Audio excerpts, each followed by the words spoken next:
Salam pemirsa, berjumpa lagi bersama saya dalam pembahasan buku Membina Kehidupan Abadi atau Perumpamaan-Perumpamaan Tuhan Yesus. Buku ini dituliskan oleh Nyonya Ellen G. White. Buku ini memberikan kepada kita suatu kegembiraan surga, dimulai di dalam keluarga ketika para orang tua beriman menuntun langkah anggota keluarga dalam keteraturan dan berdisiplin baik. Sehingga keluarga itu bukan hanya takut akan Tuhan tetapi menghormati dan memuliakan Dia oleh pengaruh mereka terhadap keluarga lain, dan mereka akan menikmati keharmonisan surga serta upah yang mulia dan abadi. Amin. Biarlah setiap keluarga-keluarga yang ada di dunia ini, keluarga-keluarga yang ada di dunia ini adalah surga-surga kecil. Biarlah dapat menciptakan akan keteraturan dan berdisiplin baik sehingga kita dapat menghormati dan memuliakan Tuhan kita. Sehingga pada saat kita keluar, kita akan memberikan hal yang terbaik bagi orang-orang di sekitar kita. Biarlah kita mau terus melakukan yang terbaik untuk Tuhan kita. Apapun yang kita lakukan, biarlah kita meminta akan tuntunannya menjadi bagian di dalam kehidupan kita. Pada saat ini kembali lagi saya mengundang akan seluruh anggota keluarga dan saudara-saudara semua. Kita dapat berkumpul bersama-sama. Kita akan mempelajari nasihat firman Tuhan pada saat ini, dan biarlah rencana-rencana indah Tuhan itu akan menjadi bagian masing-masing kita. Kita akan masuk ke pasalnya yang ke-28, judulnya Pahala Karunia. Orang Yahudi hampir kehilangan pandangan atas kebenaran karunia Tuhan yang diberikan dengan cuma-cuma. Para rabi mengajarkan bahwa karunia Tuhan harus diperoleh sebagai upah dengan amal mereka. Mereka mengharapkan beroleh pahala orang suci. Itulah sebabnya perbaktian mereka didorong oleh roh mencari untung. Dari roh semacam ini para murid Kristus pun sama sekali belum bebas. Dan juru selamat mengusahakan setiap kesempatan untuk menunjukkan kepada mereka kesalahan mereka. Beberapa saat sebelum ia memberikan perumpamaan tentang para pekerja, suatu peristiwa terjadi yang membuka jalan baginya untuk mengemukakan asas-asas yang benar. Tak kala ia berjalan, seorang penghulu muda datang berlari kepadanya dan bertelut. Dengan penuh hormat memberi salam kepadanya. "Guru yang baik," katanya, "apa yang harus kuperbuat untuk memperoleh hidup yang kekal?" Penghulu itu telah menyebut Kristus sebagai seorang guru yang dihormati, tidak melihat dalam dia sebagai putra Tuhan. Juru selamat berkata, "Mengapa kau katakan aku baik? Tak seorang pun yang baik selain daripada Tuhan saja. Atas dasar apa engkau menyebut aku baik? Tuhanlah yang baik. Jika engkau mengakui aku demikian, engkau harus menerima aku sebagai putra dan wakilnya. Jikalau engkau ingin masuk ke dalam hidup, tambahnya, turutilah segala perintah Tuhan. Tabiat Tuhan dinyatakan dalam hukumnya, dan supaya engkau berada dalam keselarasan dengan Tuhan. Asas-asas hukumnya harus menjadi sumber setiap kegiatanmu." Kristus tidak mengurangi tuntutan hukum dengan bahasa yang tandas. Ia mengemukakan penurutan kepada hukum itu sebagai syarat kehidupan yang kekal. Keadaan yang sama yang dituntut dari Adam sebelum kejatuhan. Tuhan mengharapkan dari jiwa itu sekarang tidak kurang daripada yang ia harapkan dari manusia di Eden. Penurutan yang sempurna, kesucian yang tidak bercacat celah. Tuntutan di bawah perjanjian karunia sama luasnya seperti tuntutan yang dibuat di Taman Eden. Selaras dengan hukum Tuhan yang suci, adil, dan baik adanya. Tabiat Tuhan dinyatakan dalam hukumnya, dan supaya engkau berada dalam keselarasan dengan Tuhan, asas-asas hukumnya harus menjadi sumber setiap kegiatanmu. Ya, orang muda, atas perkataan turutilah segala perintah Tuhan, orang muda itu menyahut, "Perintah yang mana?" Ia mengira beberapa peraturan syariat yang dimaksudkan, tetapi Kristus berbicara tentang hukum yang diberikan di Bukit Sinai. Ia menyebutkan beberapa hukum pada loh batu, yang kedua dalam ke-10 hukum. Kemudian menyatakannya dalam peraturan, "Kasihilah sesamamu manusia seperti dirimu sendiri." Orang muda itu menjawab tanpa ragu-ragu, "Semuanya itu telah kuturuti sejak masa mudaku. Apalagi yang masih kurang?" Pengertiannya mengenai hukum Tuhan bersifat lahir serta dangkal. Menurut ukuran manusia, ia telah memelihara tabiat yang tidak bercacat celah. Kehidupan jasmaninya sebagian besar bebas dari kesalahan. Ia sungguh-sungguh percaya bahwa penurutannya tanpa kekurangan.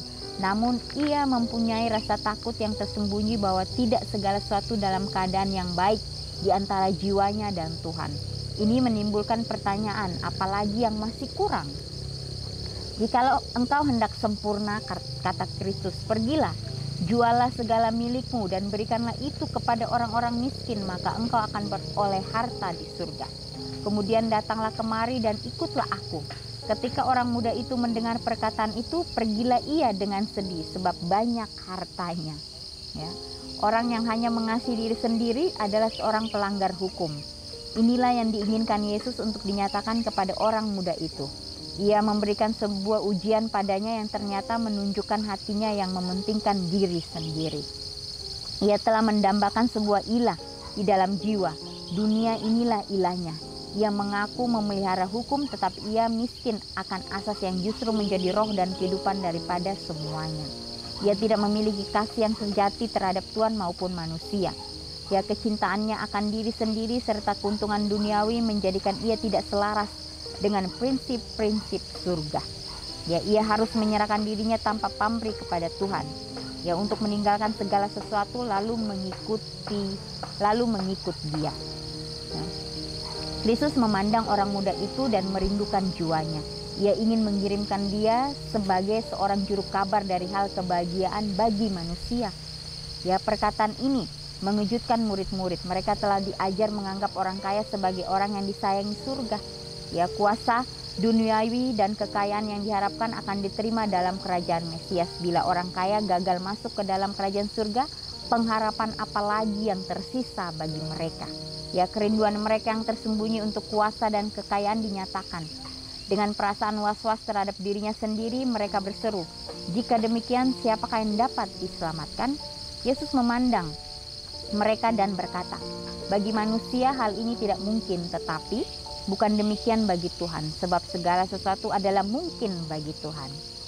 Orang kaya yang demikian tidak bisa masuk ke surga. Kekayaannya tidak memberikan kelayakan kepadanya atas warisan orang-orang kudus dalam terang. Hanyalah melalui karunia Kristus orang dapat masuk ke dalam kota Tuhan. Kepada orang miskin dan tidak kurang pula kepada orang kaya, Roh Kudus berkata, bahwa kamu bukan milik kamu sendiri, ya, sebab kamu telah dibeli dan harganya telah lunas.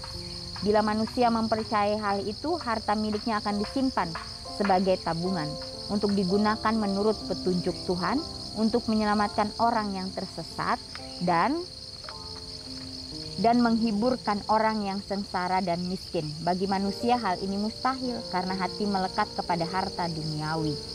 Ya. Jika yang terikat dalam pelayanan kepada Mamon tuli terhadap seruan atas keperluan umat manusia.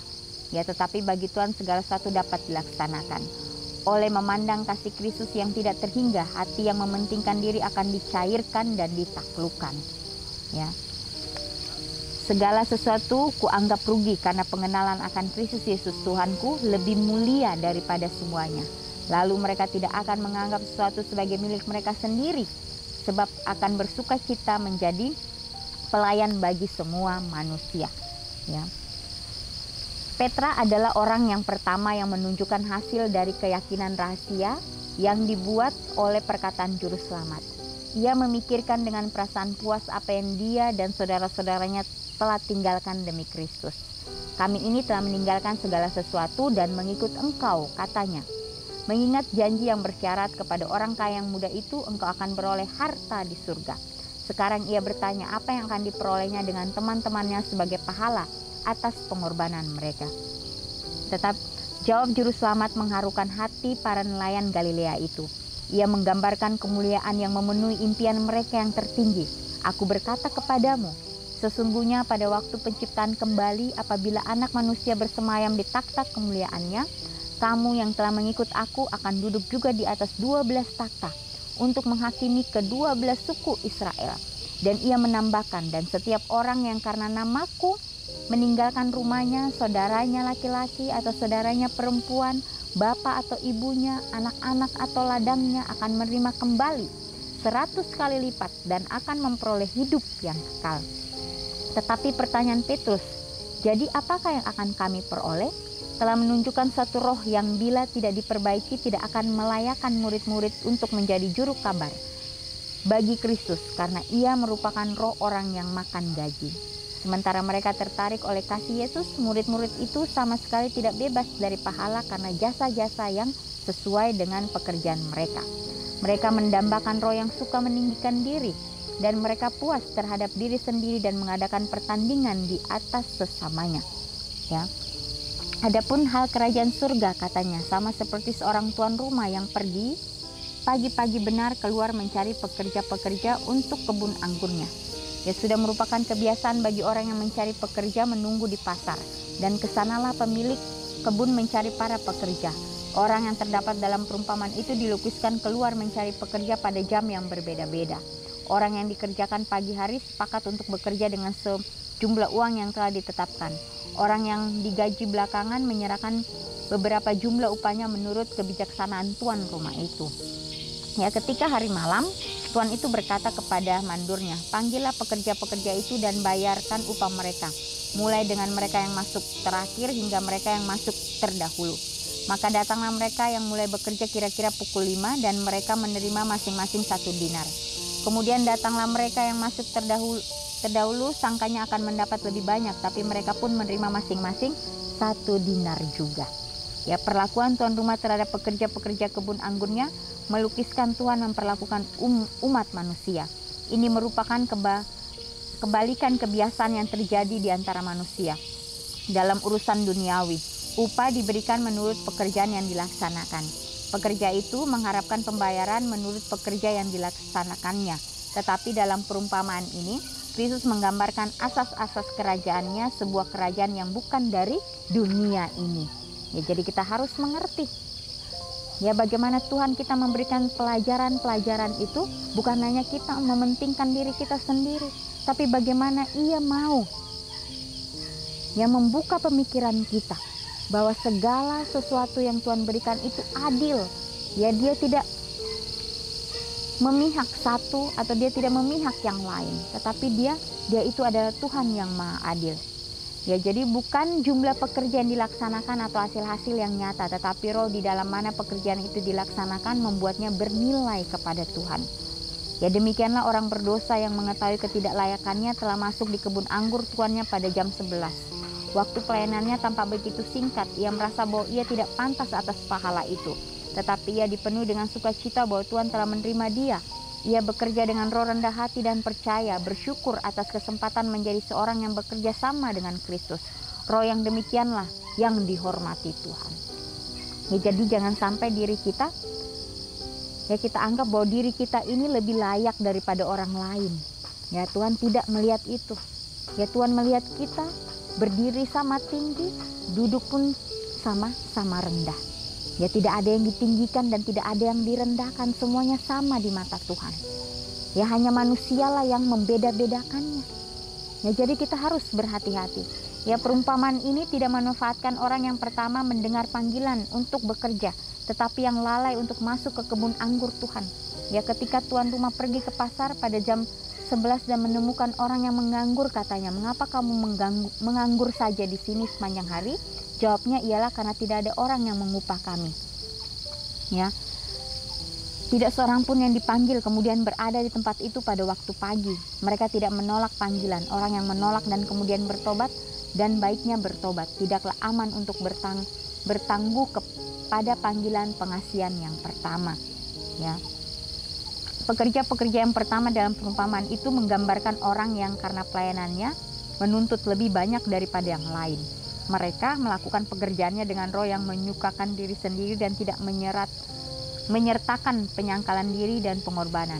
Mereka dapat mengaku telah menyembah Tuhan sepanjang hidupnya. Mereka mungkin terkemuka dalam menahan kesukaran, penderitaan, dan percobaan. Dan oleh sebab itu mereka merasa dirinya layak memperoleh pahala yang besar. Ya, mereka lebih banyak memikirkan tentang pahala itu daripada mengenai kesempatan menjadi hamba-hamba Kristus. Ya, jadi kita harus berhati-hati. Perumpamaan ini adalah merupakan suatu amaran kepada semua pekerja.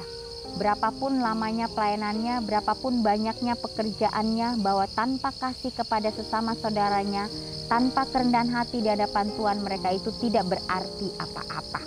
Ya, tidak ada agama dalam pertobatan diri sendiri. Orang yang menjadikan kemuliaan dari diri sebagai cita-citanya akan menemukan dirinya sendiri miskin dari hal karunia yang hanya bisa menjadikan dia mantap dalam pekerjaan Kristus.